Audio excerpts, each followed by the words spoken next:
ഇന്നിപ്പോൾ നമുക്കുണ്ടല്ലോ തക്കാളി കൂടുതലുണ്ടായിരുന്നു കേട്ടോ. എന്നാൽ പിന്നെ ഇതുപോലെ തന്നെ തയ്യാറാക്കി വെച്ചിട്ടുണ്ടെങ്കിൽ അടിപൊളി ടേസ്റ്റി ആയിട്ട് കുറേ കാലം സൂക്ഷിച്ച് വെക്കാൻ പറ്റും. എന്നാൽ പിന്നെ അതെങ്ങനെയാണെന്നൊന്ന് നോക്കിയാലോ. അതിനായിട്ട് നമ്മൾ ഇത്ര കിലോ തക്കാളി എന്നൊന്നും പറയുന്നില്ല, കാരണം കുറേ ഉണ്ടായിരുന്നു. എന്തായാലും അതിതാ ഇതുപോലെ പൊടി പൊടിയായിട്ട് ഒന്ന് അരിഞ്ഞെടുത്തിട്ടുണ്ടേ.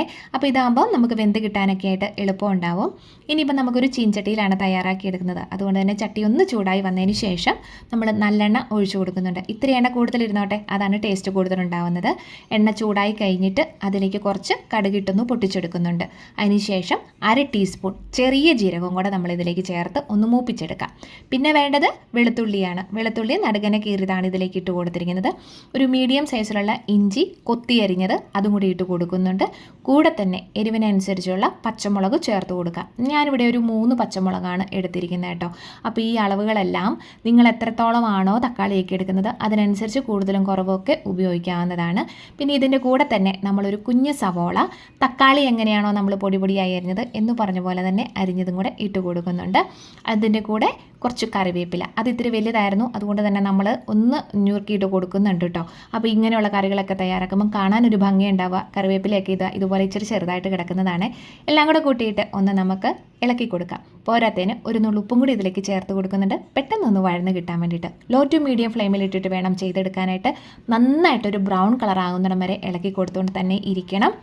ഹൈ ഫ്ലെയിമിലിട്ടിട്ട് വളരെ പെട്ടെന്ന് തയ്യാറാക്കി എടുക്കാമെന്ന് നോക്കരുത്. കാരണം വെച്ചിട്ടുണ്ടെങ്കിൽ ഉള്ളൊന്നും നന്നായിട്ട് വെന്ത് കിട്ടണമെന്നില്ല. നമുക്ക് കുറേ കാലം സൂക്ഷിച്ച് വെക്കാനുള്ളതല്ലേ. ഈ ഒരു പരുവത്തിലായി വരുന്നപ്പം തന്നെ ഇനി തുടർച്ചയായിട്ട് ഇളക്കി കൊടുത്തുകൊണ്ടിരിക്കുക. പെട്ടെന്ന് തന്നെ അത് റെഡിയായി കിട്ടും കേട്ടോ. വീഡിയോ കണ്ടുകൊണ്ടിരിക്കുന്ന സമയത്ത് സബ്സ്ക്രൈബ് ചെയ്യാതെ കാണുന്നവരാണെന്നുണ്ടെങ്കിൽ ഒന്ന് സബ്സ്ക്രൈബ് ചെയ്ത് സപ്പോർട്ട് ചെയ്യണം. നിങ്ങളുടെ ബെൽ ഐക്കൺ എപ്പോഴും ഒന്ന് ഓൺ ചെയ്ത് വെച്ചിരുന്നതിൽ നമ്മളിടുന്ന വീഡിയോസിൻ്റെ എല്ലാം നോട്ടിഫിക്കേഷൻ നിങ്ങൾക്ക് കിട്ടുന്നതായിരിക്കും കേട്ടോ. അപ്പോൾ അതാ നമ്മൾ പറഞ്ഞുകൊണ്ടിരുന്ന സമയം തന്നെ നമ്മുടെ സവോളയും വെളുത്തുള്ളിയും എല്ലാം കൂടി ഒന്ന് റെഡിയായി വന്നിട്ടുണ്ട്. അതിലേക്ക് നമ്മൾ മുളക് പൊടിയാണ് ചേർത്ത് കൊടുക്കുന്നത് കേട്ടോ. അപ്പോൾ മുളക് പൊടി നല്ല എരിവുള്ള മുളക് പൊടിയും കാശ്മീരി മുളക് പൊടിയും കൂടിയാണ് ചേർത്ത് കൊടുത്തിരിക്കുന്നത്. കാരണം കാശ്മീരി മുളക് പൊടി ചേർത്ത് കൊടുക്കുകയാണെന്നുണ്ടെങ്കിൽ ഇത്തിരി കളറുണ്ടാവും. അതൊക്കെ അവനവൻ്റെ ഇഷ്ടമാണ്, വേണമെന്നുണ്ടെങ്കിൽ ചേർത്ത് കൊടുത്താൽ മതി. എന്തായാലും ആ മുളക് പൊടി ഇട്ടിട്ട് നല്ല രീതിയിലൊന്ന് മൂപ്പിച്ചെടുത്തോളൂ. കരിയാതെ തന്നെ ലോ ഫ്ലെയിമിൽ ഇട്ടിട്ട് വേണം റെഡിയാക്കി എടുക്കാനായിട്ട്. കളറൊക്കെ ഒന്ന് മാറി നല്ലൊരു മണവും നമുക്കിത് മനസ്സിലാക്കാൻ പറ്റും കേട്ടോ. അപ്പോൾ ഇതാ ഇങ്ങനെ ഒന്ന് റെഡിയായി വന്നിട്ടുണ്ട്. ഇനി അതിലേക്ക് നമുക്ക് കുറച്ച് വെള്ളം ചേർത്ത് കൊടുക്കാം. സാധാ വെള്ളം തന്നെയാണ് ഞാനിവിടെ ചേർത്ത് കൊടുത്തിരിക്കുന്നത്. എന്നിട്ട് നമുക്കതൊന്നും കൂടി ഒന്ന് നല്ല രീതിയിലൊന്ന് തിളച്ച് വന്നോട്ടെ. ആ വെള്ളത്തിൻ്റെ ആണെങ്കിലും ആ പച്ചയൊക്കെ ഒന്ന് മാറി നന്നായിട്ട് ഇതിൽ കിടന്ന് റെഡിയായി വരട്ടെ.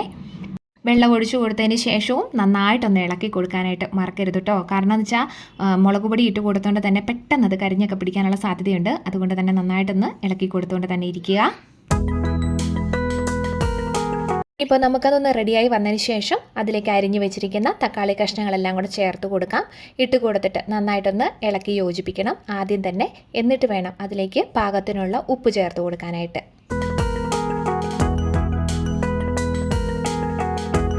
ഉപ്പ് ചേർത്ത് കൊടുക്കുമ്പോൾ ഇത്തിരി കൂടുതൽ തന്നെ ഇരുന്നോട്ടെ, എങ്കിലാണ് നല്ലൊരു ടേസ്റ്റ് നന്നായിട്ട് ഇരിക്കുക. മാത്രമല്ല കുറച്ച് നാളത്തേക്ക് നമുക്ക് സൂക്ഷിച്ച് വെക്കാനും കൂടെ ഉള്ളതല്ലേ, അതുകൊണ്ട് കേട്ടോ. പിന്നെ പ്രഷറൊക്കെ ഉള്ളവർ ഉപ്പൊക്കെ നോക്കി അഡ്ജസ്റ്റ് ചെയ്തതായിരിക്കും നല്ലത്.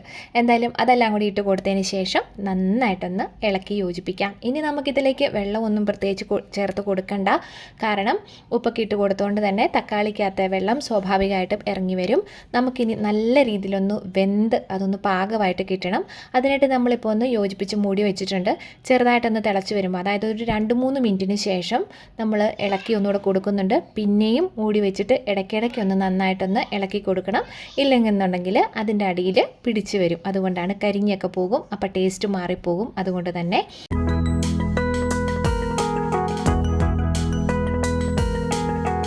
നമ്മൾ കുറച്ച് നേരം കഴിഞ്ഞപ്പോൾ ഒന്നും കൂടെ നമ്മൾ തുറന്ന് നോക്കിയിട്ടുണ്ടായിരുന്നു. എണ്ണയൊക്കെ മേലെ നല്ല രീതിയിലൊന്ന് തെളിഞ്ഞ് കിടപ്പുണ്ട്. നന്നായിട്ട് വെന്ത് തക്കാളിയൊക്കെ സെറ്റായിട്ട് തന്നെ ഇരിക്കുന്നുണ്ട്. പിന്നെ നമുക്ക് വേണമെന്നുണ്ടെങ്കിൽ ഉപ്പിൻ്റെ ഒന്ന് നോക്കാവുന്നതാണ്. ഉപ്പ് ഇത്തിരി വേണമെന്ന് ഞാൻ മുമ്പേ പറഞ്ഞിരുന്നുവല്ലോ. അപ്പോൾ ഉപ്പ് ഒന്ന് നോക്കിയിട്ട് കുറവുണ്ടെങ്കിൽ ഒരു സ്വല്പം കൂടെ ചേർത്ത് കൊടുക്കാം. മാത്രമല്ല ഇങ്ങനെ നമ്മൾ നന്നായിട്ടൊന്നുകൂടെ ഇളക്കി യോജിപ്പിച്ചും കൂടെ എടുക്കാവുന്നതാണ്. നമുക്കിനിയിപ്പോൾ സ്റ്റൗ ഒക്കെ ഒന്ന് ഓഫ് ചെയ്ത് കൊടുത്തിട്ടുണ്ട്. ഒരു സ്വല്പം വിനാഗിരിയും കൂടെ ചേർത്ത് കൊടുക്കുന്നുണ്ട്, 1 ടീസ്പൂൺ. അത്രയൊക്കെ തന്നെ ഉള്ളൂ. തക്കാളിയാണ്, പുളിയുണ്ട്, എന്നാൽ എന്നാലും ഒത്തിരി അങ്ങോട്ട് വരുന്നില്ല. എരിവ് നല്ല രീതിയിലുണ്ടായിരുന്നു. അതുകൊണ്ട് തന്നെ ഇഷ്ടമുണ്ടെങ്കിൽ മാത്രം വിനാഗിരി സ്വല്പം ചേർത്ത് കൊടുക്കാവുന്നതാണ്. എന്നിട്ട് നന്നായിട്ടൊന്ന് ഇളക്കി നമുക്കൊന്ന് വാങ്ങി വെക്കാവുന്നതാണ് കേട്ടോ. അപ്പോൾ ഇതിലേക്ക് കുറച്ചുകൂടെ ചേരുവകൾ നമുക്ക് ചേർത്ത് കൊടുക്കാനുണ്ട്. അപ്പോൾ ഒരു 1/2 ടീസ്പൂൺ ഉലുവയാണ് നമ്മൾക്ക് വറുത്ത് പൊടിക്കണം. നല്ല രീതിയിലൊന്ന് ബ്രൗൺ കളർ ആകുന്നിടം വരെ. അതൊക്കെ ഉലുവയൊക്കെ എല്ലാവർക്കും തന്നെ അറിയാവുന്നതല്ലേ. അപ്പോൾ നമ്മളത് പൊടിച്ച് അതും കൂടി അതിലേക്ക് ചേർത്ത് കൊടുക്കുന്നുണ്ട്. മാത്രമല്ല 1/2 ടീസ്പൂൺ കായപ്പൊടിയും കൂടെ ചേർത്ത് കൊടുക്കുന്നുണ്ട്.